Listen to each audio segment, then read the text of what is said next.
informasi lainnya, fenomena ledakan jumlah gepeng dan anjal di ibu kota provinsi sudah seperti tradisi setiap menjelang hari besar. Salah satunya seperti Natal dan Tahun Baru. Terkait hal tersebut, pihak Dinas Sosial Provinsi Sumsel tidak akan tinggal diam.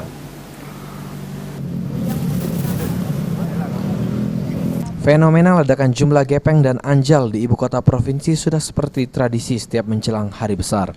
Salah satunya seperti Natal dan Tahun Baru. Terkait hal tersebut, pihak Dinas Sosial Provinsi Sumatera Selatan tidak akan tinggal diam. Kepala Dinas Sosial Provinsi Sumatera Selatan, Mirwansa mengatakan, fenomena ledakan jumlah gepeng dan anjal setiap menjelang hari besar sudah seperti tradisi. Jika melihat fenomena tahun-tahun sebelumnya, anjal dan gepeng mayoritas berasal dari sejumlah daerah luar ibu kota provinsi. Lantaran di daerah asal sulit mencari pekerjaan dan lainnya. Mengantisipasi hal tersebut, pihak Dinas Sosial Sumatera Selatan sendiri akan berkoordinasi dengan kabupaten kota mengatasi ledakan jumlah anjal dan gepeng. Untuk di kota Palembang yang notabene merupakan ibu kota provinsi Sumatera Selatan, penjaringan akan dilakukan secara rutin untuk melakukan pendataan. Jika ada anjal dan gepeng dari luar daerah akan dipulangkan.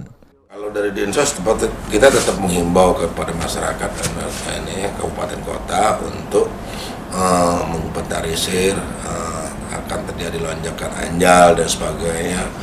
Namun tetap kalau dia anjal itu biasanya larinya ke ibu kota provinsi, ibu kota provinsi di mana mereka mencari pekerjaan sulit dan sebagainya dengan anjal.